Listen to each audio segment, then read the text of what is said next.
So hopefully you folks had a chance to do the pretest like I asked. Hopefully you folks have had a chance to look at the first unit. And for most of us that have been around for a little bit, first unit was kind of basic, would you say? Kind of easy. You know, some of it sort of makes sense right off the bat. Because we're talking about just a first look at what computer parts are and some of the tools you may use as we go through and we think about them. You know, we look at the, various parts, and most of the time we deal with desktop computers. But our world is changing. Our desktops are getting smaller. We look now at tablets. We look now at portable devices. We look at phones. I mean, we're seeing all those out there to be done, and how we take them apart, put them together are all different for each one. So we look at, those type of compatibilities and how things work and connect together and those type of things. And we look at the various ways we can interconnect things nowadays as we go through, we look at those issues. We think about the hardware components, especially in mobile devices. And as you go around and change, things change, right? The new Apple iPhone they came out with no headphone plug in it. Made absolutely no sense to me. Okay, well, you know why they did that? So they can sell their adapter? Well, no, the adapter was actually an afterthought. It wasn't the adapter they were trying to sell. To make the battery bigger? They were trying to make a little bit more room for the battery, so they had the life, because once again, you only have so much room. Sell extremely expensive. Yeah, they sell their headphones, their Bluetooth headphones. Because now if you can't plug one in, what are you going to use? Bluetooth.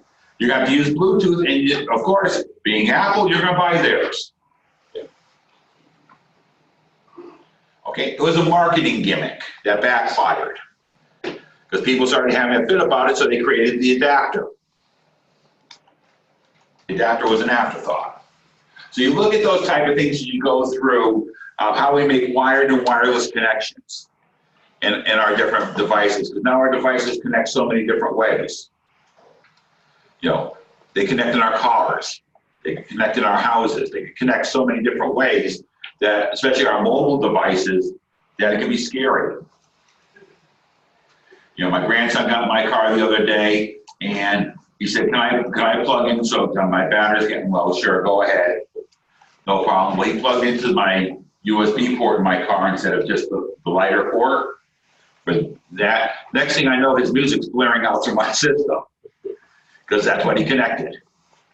So you think about those type of things. The tools you're going to change are going to change according to what you're working with. And how things are taken apart and put together, like I said, are going to change as you go through and do those issues also. So we look at all those different pieces, we think through it.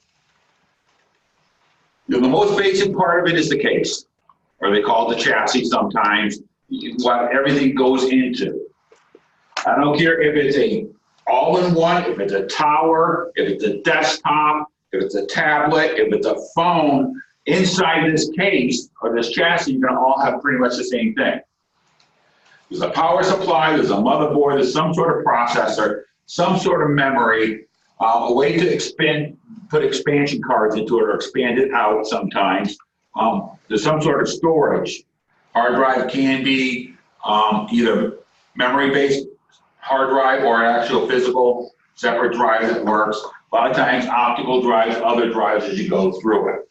So we have the basics inside all of them. How they look are different.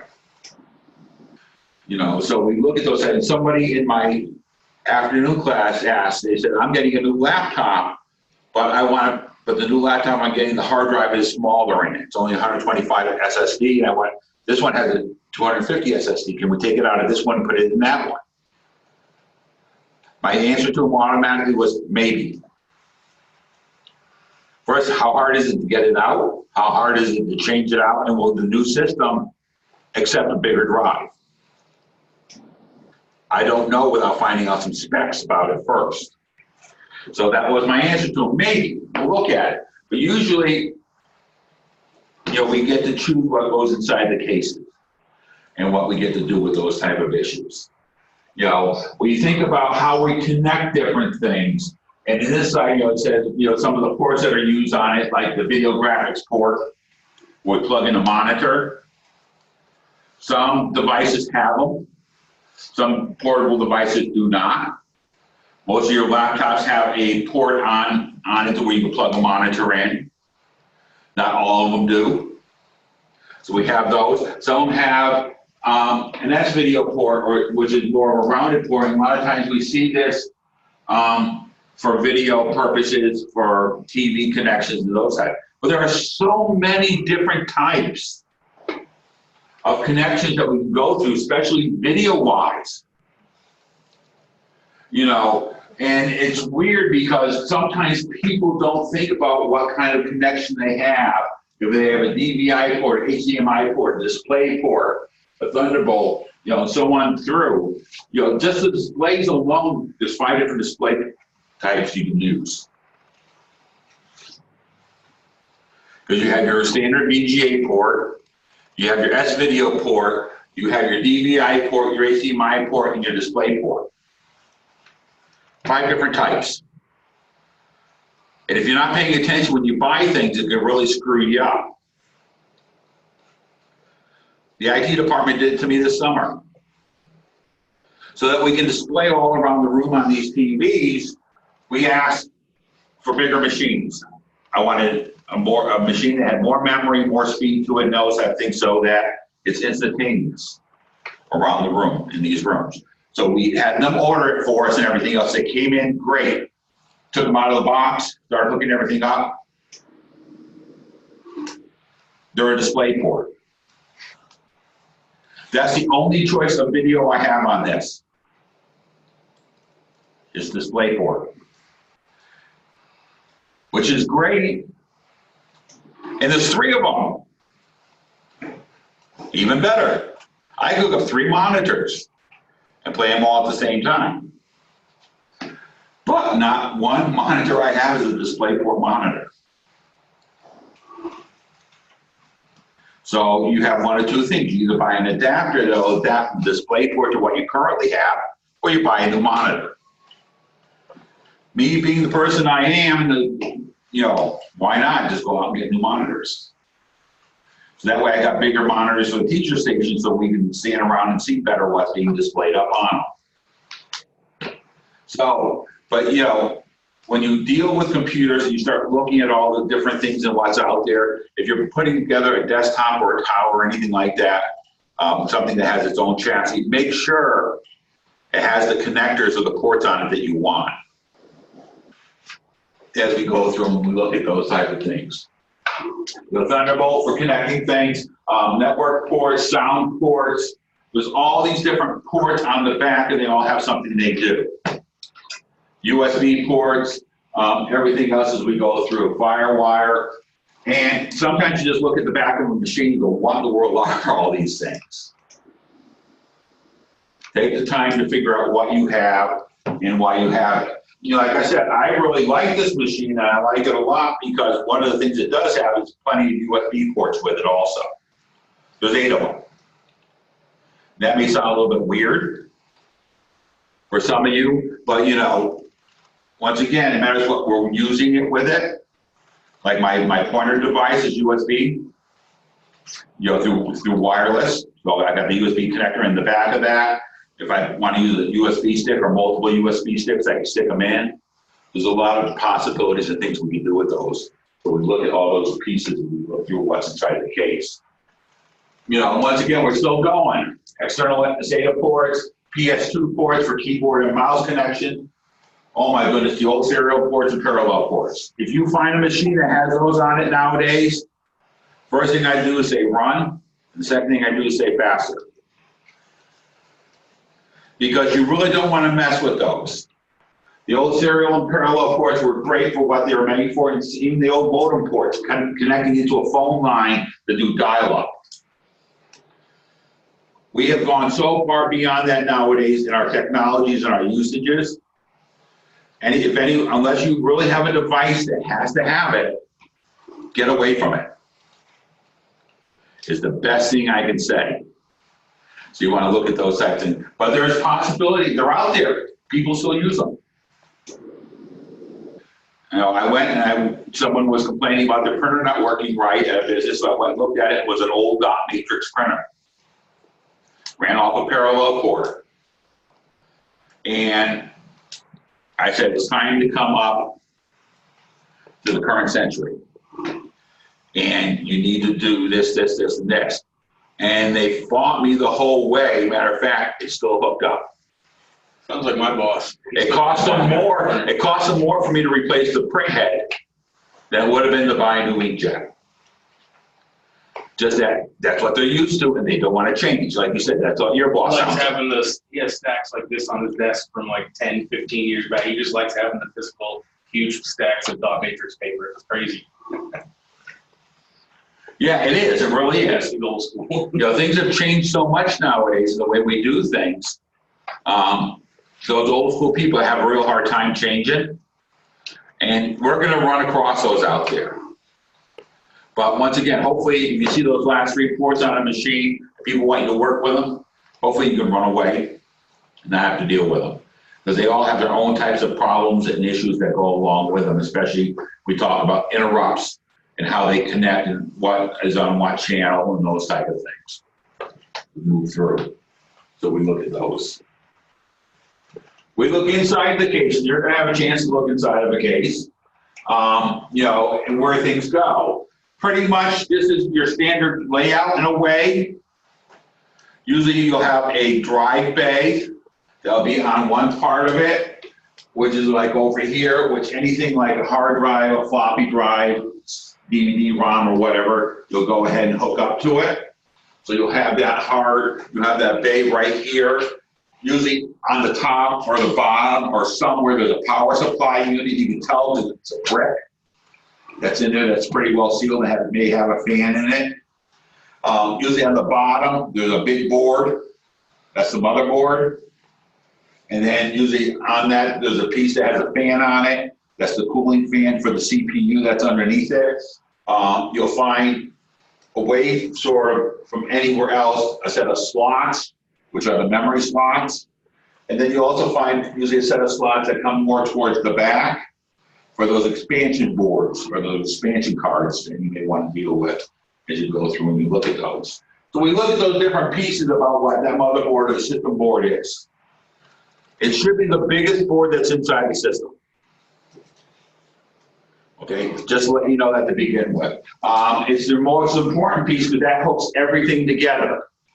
Everything runs through that board to make things happen. On it, you'll find a processor or your CPU. I don't care what kind you like the best. I don't care what speed you like or anything else. That doesn't make a difference. But you need to make sure that the board, the motherboard you're using can take the type of processor you want it to take. So you have those compatibilities as you go through. The CPU generates a lot of heat. The processor generates a lot of heat. That's why there's some sort of cooling system on it. Some systems only have what's called a heat sink, which looks like metal fins that are sticking up from it. That's so it takes the heat through that and it just disperses out the heat. Other ones have fan units on them that will keep blowing air so it keeps it cool. Some have fan units on top of heat sinks. So we have the heat sink pulling it out, we have the fan helping to blow it away. So we have all these variety of different types of cooling agents or heat sinks that are on it as we go through. We look at those type of things as we think about what's inside of it. You know, once again, according to what the motherboard is, this one is a very, very compact motherboard. As we look at it, I mean, because it not only does it have all the basic pieces of the memory in the back here, the monitor, CPU, the fan, an expansion slot, but all of our external different types of connections. And lots of them. So we can have all those different types of connections and pieces that go along with it as we think. So we look at those issues as we go through. You know, memory modules. We'll be getting into memory modules. We'll talk about memory modules. But basically, memory modules do what? Yeah. It's just the RAM. Okay, but what does it do? I mean, RAM's like a placeholder for like let's say you have like 8,000 tabs open in Chrome or something. RAM is what's keeping that open. yeah, basically RAM is just a temporary storage area. Okay, it's just like a lot of the things that are going to be said in these classes. You all have RAM built in. Temporary storage, you walk out of the room, you forget it.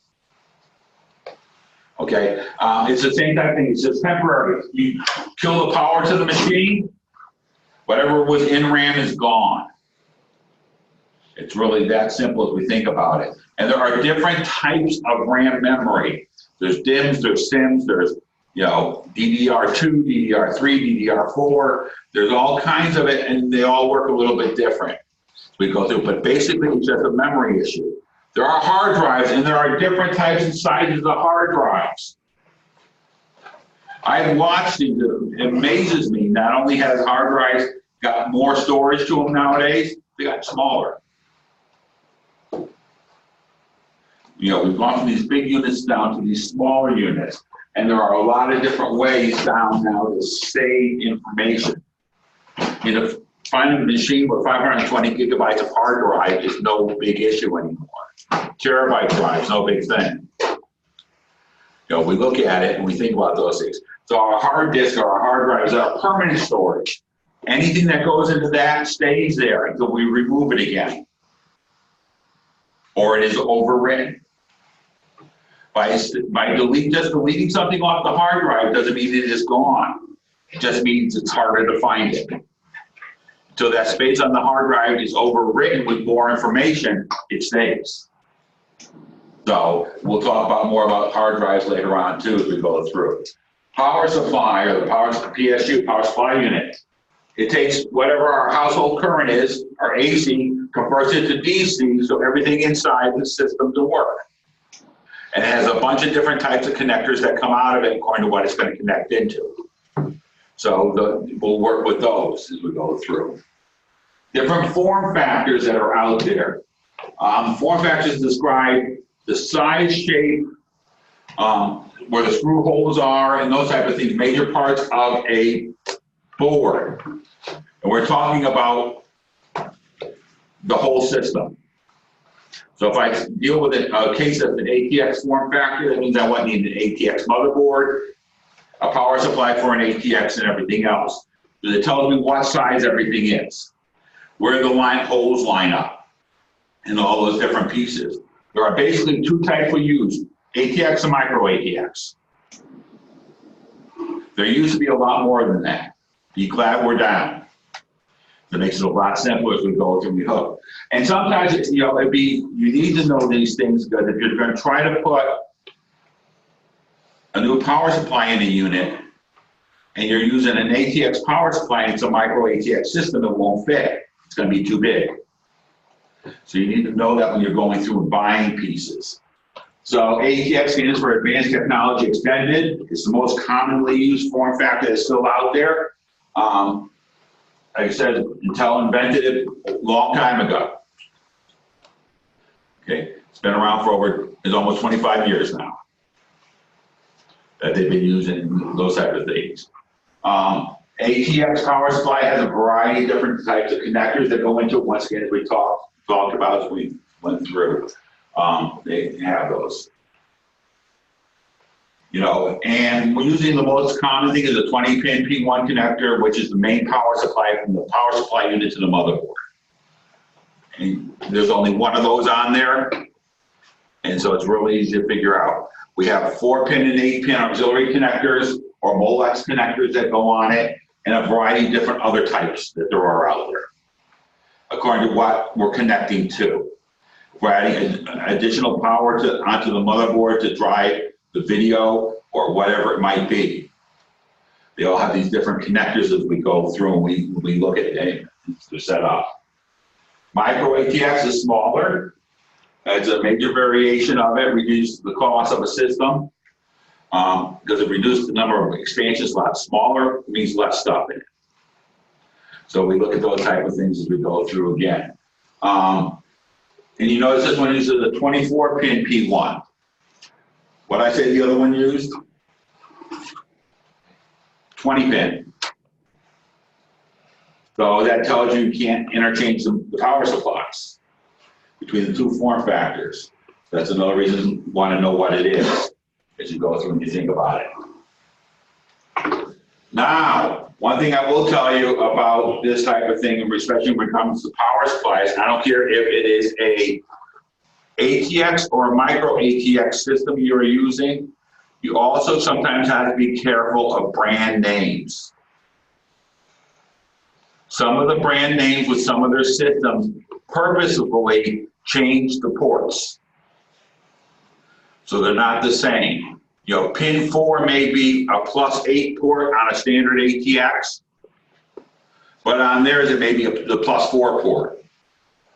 They wired it differently on purpose to match their motherboard that they had made specially for them, that they had made the change on. Why would they do that? So you can't like upgrade the parts of the line for the computer. Well, you can upgrade, but you have to buy their stuff. Market, it's all marketing. If you're buying their stuff, they can charge you more for it. You can't, you can't save 50% by going to New Wave and buying the power supply because it won't match. And they do it on purpose. So sometimes you have to watch those type of things as you're going through and setting things up. Because the connector will still fit. It will still fit in. Just put the wrong voltage to the wrong pieces, and then what happens? You fry your whole unit. Then you're upgrading and they get you anyways. So once again, the ATX motherboard looks different, it's smaller, it's more compact, and it's great in that regard. So we think about those variations of reducing the cost, the number of expansion slots. Once again, less expansion slots we have, less cost there is involved in the overall system. And less they have to try to run with it. It changed the P connector right here from a 20 to a 24. Once again, spreading those out and setting them up differently. So we look at all our systems differently as we go through and set them. We have usually a couple of hard drives we can have. We have serial ATA or SATA or parallel ATA, PATA on it. PATA is slower than SATA. Pretty much nowadays you don't hear about the parallel ATAs anymore. Almost every drive is a SATA drive. Okay, as we go through, we don't use ribbon connectors as much anymore and those type of things. They're very simple setups on our hard drives nowadays. You know, laptop computers. What's the difference between you think of a desktop and a laptop? Laptop smaller and has a monitor built in. Yeah. Everything is compressed and condensed. You have usually less chance of expansion, or the expansions are different on how they can be done. But that's just it. They're small. They're made to be portable. They're made to have basically an all-in-one unit. As you go through and you think about it, they use the same technology inside. They just reset them how it looks so they can fit within the case as you go through. Like I said, usually the replacement parts cost more than those on a standard desktop because they're a different design. So they can charge you different for them. But once again, there's usually a lot of the same stuff you can do. Using most laptops, you can expand the memory on it. You change out the hard drives. You can add additional features if you want to. And some of them may be through external pieces we add on. Some of them may be just, through opening up a screw door. And there's the area to work with. So we look at those type of things as we set them up. We look at it, once again, we saw on the back of the other one, we had all our connectors, all our ports that were available. Usually on a laptop, it's along the sides and they may be along the back, but they're set up a little bit differently. But once again, we still have display ports. We usually have USB ports. We could have a FireWire port, place to plug in sound, and those type of things as we go through and set them up. So we have these different pieces we go through. A lot of times on it nowadays, we have, like I said, our USB ports, our FireWire network. The next one, just cross off, it never showed up on the screen. You have a dial-up modem in your laptop, you have an old laptop. Okay, and hopefully you can't connect it anywhere. Audio and video ports, most of them have slots for flash memory, so you can add them on. There's a lot of different things in a lot of different ways that laptops can be used. And I don't care if it's a laptop like you're used to, Surface? Yep. Okay, well, I'm just double checking before I pick on it and throw it away. Okay. No, there's nothing wrong with it. What is this? This is a Microsoft Surface. Is it a laptop or a tablet? Tablet. Is it? Yeah. It actually has all the same parts. It normally has a keyboard with it, but I can buy it. Then it just will have all the parts of the laptop. Does it have Windows 10? Yeah.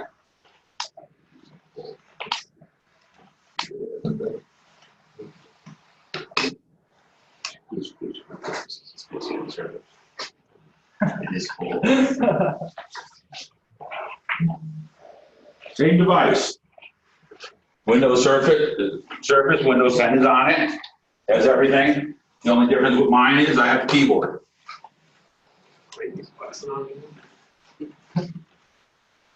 So is it still a tablet? Yeah. Is it? I mean, Why? What's the difference between this and your laptop? oh, I was just gonna say, I mean, if you bought like some ratings, they're pretty much same, different operating systems. Well, that would probably run Android, so Well, yeah, it's still an operating system. It's just meant to be more touch friendly.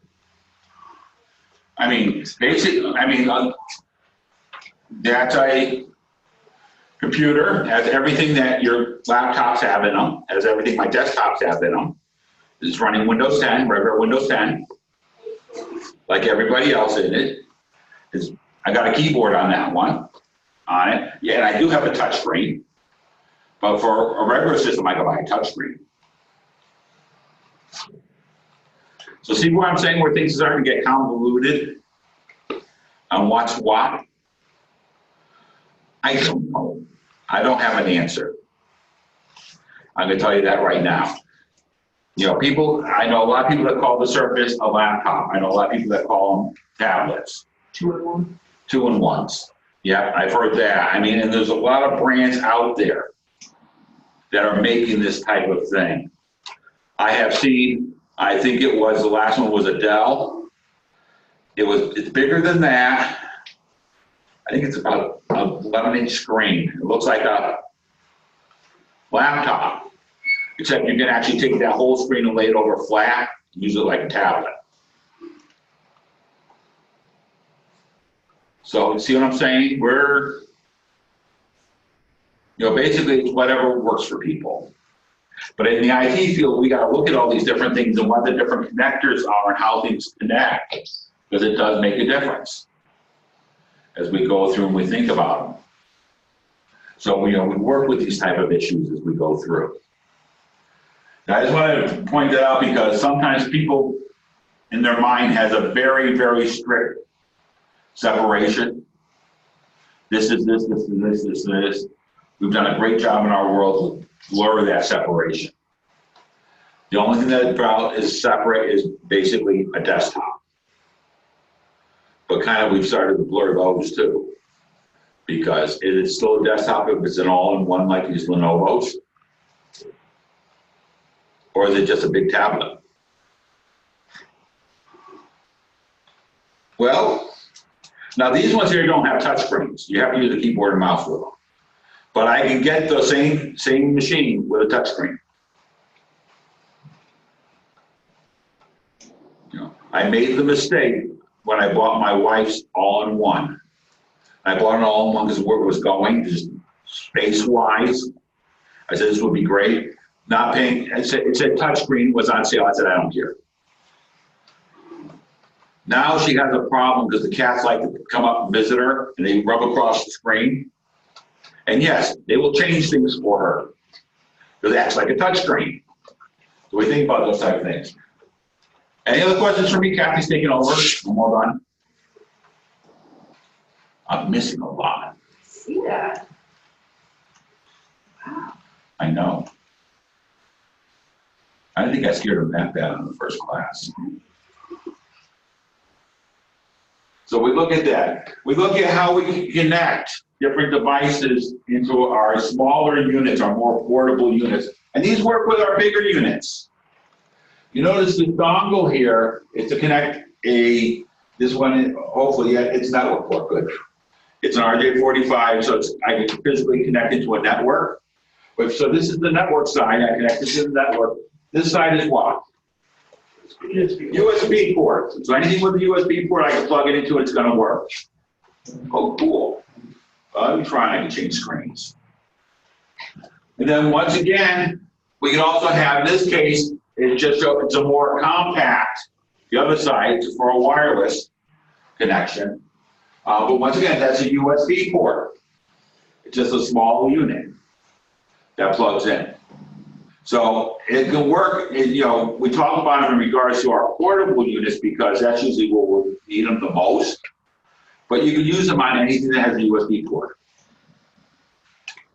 So we look at those type of things. If you have a home computer that doesn't have wireless built in but has wired, you want to make it wireless, you go out and buy a wireless USB, plug it in, get it to install, and you're all done. So it's really that simple. I laugh at you, like I said something about the new iPhone and they built the adapter for it. Back when they first came out with the iPads, they had a series of adapters for it. So you can plug it in where through the charging port, and there was different adapters. One of them was a USB adapter. So you hook up external USB devices to it. So I mean, you can probably, if you do a Google search for almost any adapter you want, you can find those adapters that are made to make those pieces happen for you. So you can make almost anything happen nowadays as we go through. Some devices have special keys on them, some don't. As you go through and think about the different types of inputs, like they talk about volume keys, your keyboard may have a volume key on it, so you can take your volume up and down or mute it. Turning on a backlight on the keyboard, brightness, screen orientation. So if we look at those type of things, usually on our keyboard somewhere, it will show us what it can do. And it's usually our function keys that double as a function key, or if we press the Fn key, hold it down and then use that function key, it's whatever that second piece is that it doubles as. So you can turn on those things. We look at all these different pieces that we turn on and off. It's great features, but it's also the first thing you gotta think about when you're troubleshooting somebody. My wireless network isn't working. The first thing I look for especially if it's a portable device, is there a way to turn off the wireless? If it's by a function key, or is there a button? There was a laptop I worked on just a while ago. I sat there, I found the function key, it didn't do a thing. Didn't turn on, didn't turn off, did nothing. Well, this is really weird. So I got really looking around, just underneath the front edge, there was a little button. It wasn't even labeled, little slide button. I slid it over, guess what? The radio came on. The wireless now worked. So you sometimes have to look for those things as you go through and you look at those different keys and expansions, those type of things. We have different types of slots that we could be in there. If they're express card slots, basically hot slots that will make things happen. We'll talk about more of those as we go along for the different types. We don't find express cards used as often anymore except in security. Some places still use those express card slots for security purposes, that you'll actually slide a card in that allows you access into the system. But you don't see those. Docking stations, we have those in the next room for all our laptops on the other side. Why? Why would we want to use a docking station? Yeah. More USB ports, charger. It could be for USB port, for power, charging.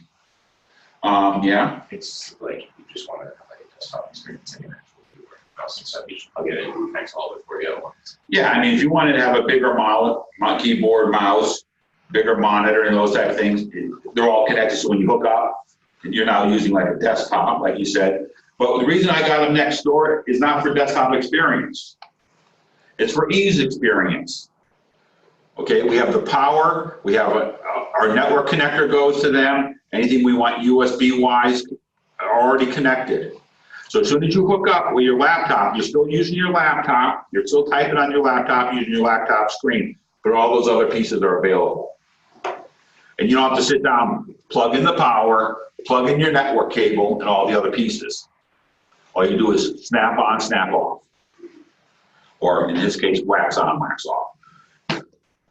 But see, so it makes it really nice so that you have these connections available already there, especially like in that situation, we just use them as we go through and we think about it.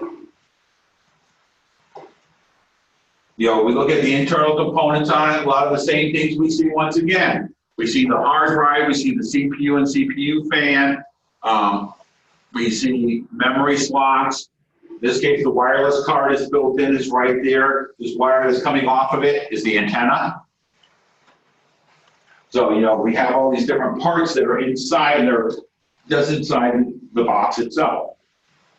A little bit smaller, a little bit maybe different location and setup, but we still have all these different pieces in there as we go through. You know, we still see our battery pack.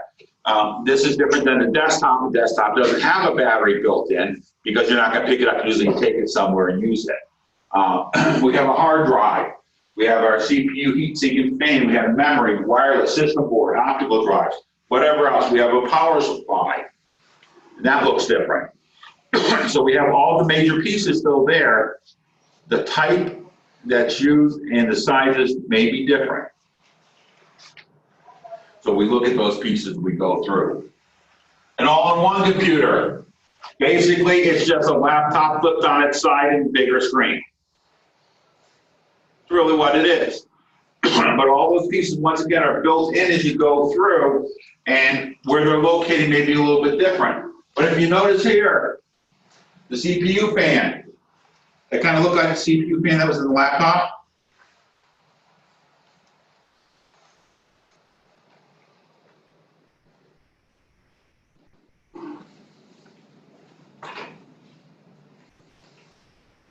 Why do you think that is?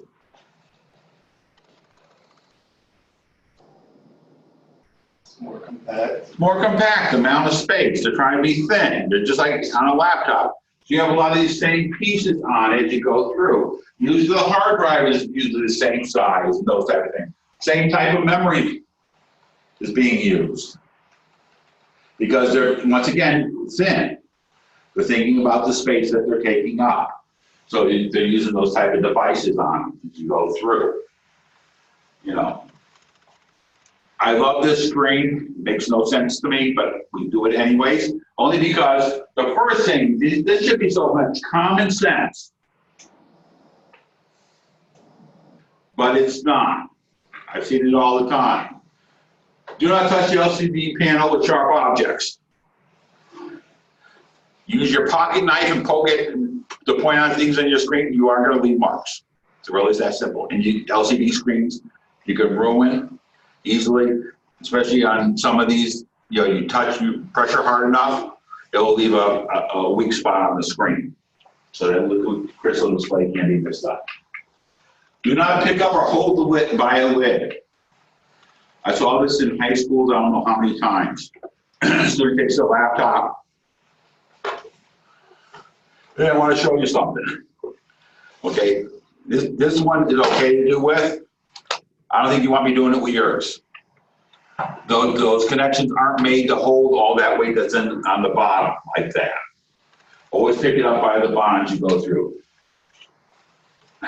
This one, especially in our field, is a good thing and a bad thing. Use OEM battery packs. And the reason I'm saying that is because you need to make sure that either the battery pack or the power supply pack that you are using matches for power. Okay, power supply pack, you want to make sure the output that's coming out through that power supply pack is the same as the output or the input that the computer needs. Otherwise, it will not work right and you can mess things up. Battery packs, you want to make sure they're also match up in how much power they store and they release. Don't pack tightly in a suitcase. Yes, you can ruin it by putting it in a suitcase.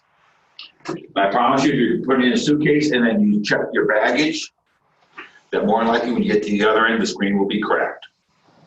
Because they don't care about your bags, no matter how well you have them packed. I mean, they're throwing things on top of them, they're taking shots. Want to be careful. Do not move while the hard drive is being accessed. If you're in the middle of doing some processing on it and storing the hard drive, just wait. You think about those things. Don't put in there things that create a strong magnetic field. Nowadays, that's kind of less and less as we go through things. And regarding magnetic fields and what they do. Always password protect your public devices or your portable devices. That way someone can't just get into them as you go through. If that way if it's stolen or whatever else. And you'd be surprised how well these people work. I lost a brand new iPad 3 years ago. I had it for exactly 1 week. I was on an airplane. I flew. I accidentally left it in the back of the seat when we landed. I got off the airplane, went down 3 gates, checked into my next gate, realized I forgot it, walked back, told the gate attendant what happened. Yes, we found it. We gave it to our supervisor, and she went that way. Well, I never found the supervisor. So I put in the report that it was missing. Of course, it never got found. But I had that locked down. I also had it locked down with tracking software.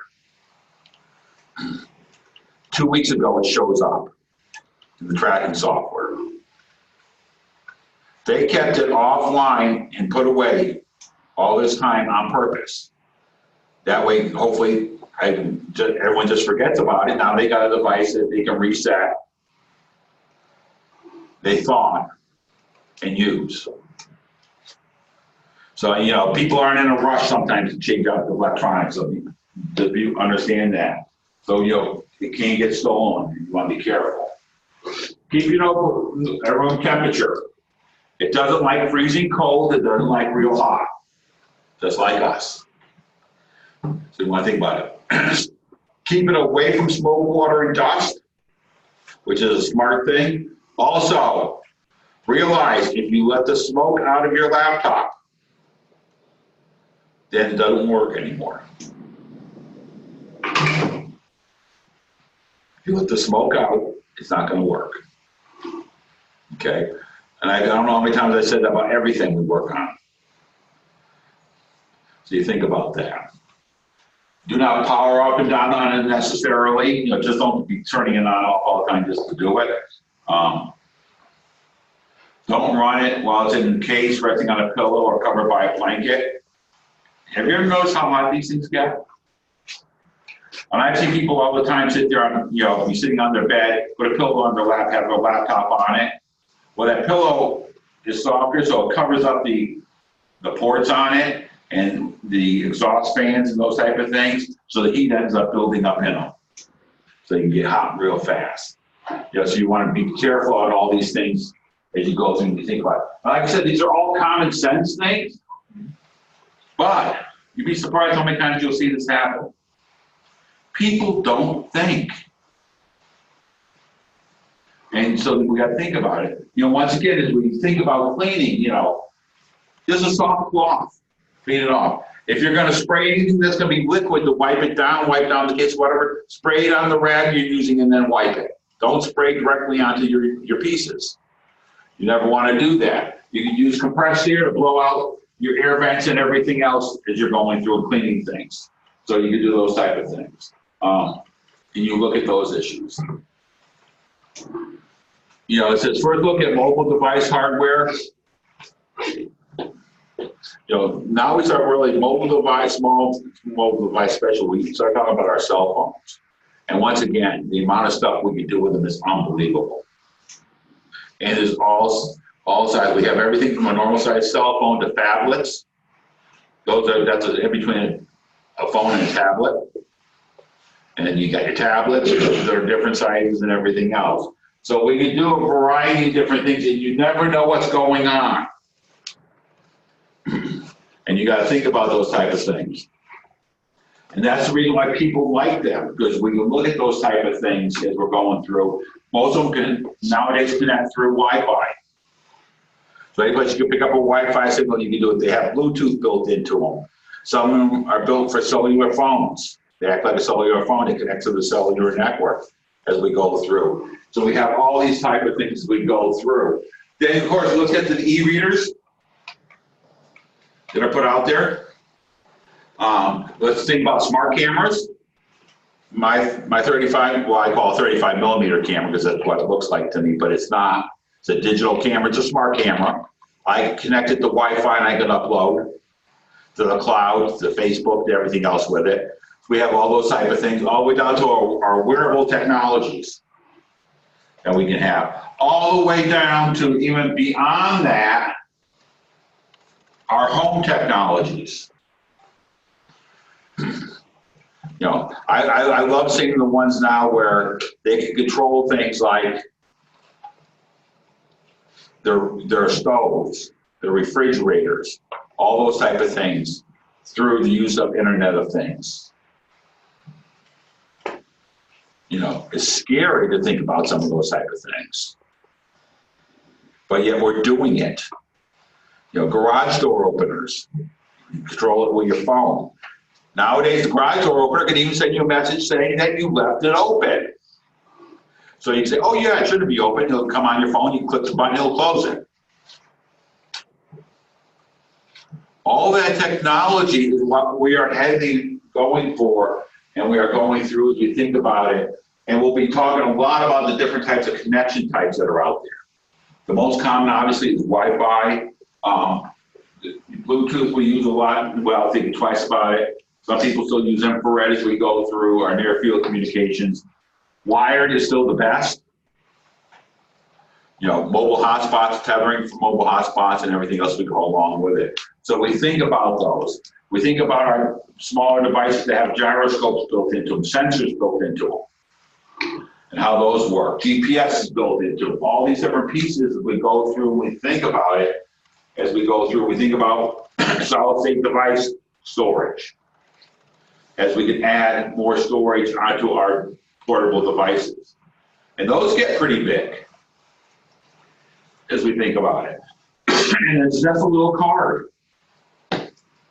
So we have all these pieces we look at. You know, we look at the extra things you can get to go with it.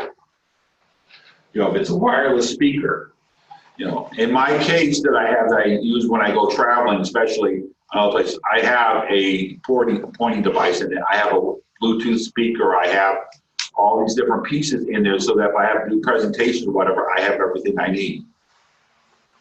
It's all wireless and Bluetooth. So we have all these different things that we can put onto it to make things work. You know, nowadays we see almost everybody that has some sort of small business has little credit card readers that snap into the top of their phones or the bottom of their phone, and they can read your credit card and automatically charge you whatever they want. Make it happen. This is common. This is the world you're stepping into when it comes to computers and the devices. And so we look at all those different pieces and parts as we go through and we think about it as we're going through. How many are bored sitting here?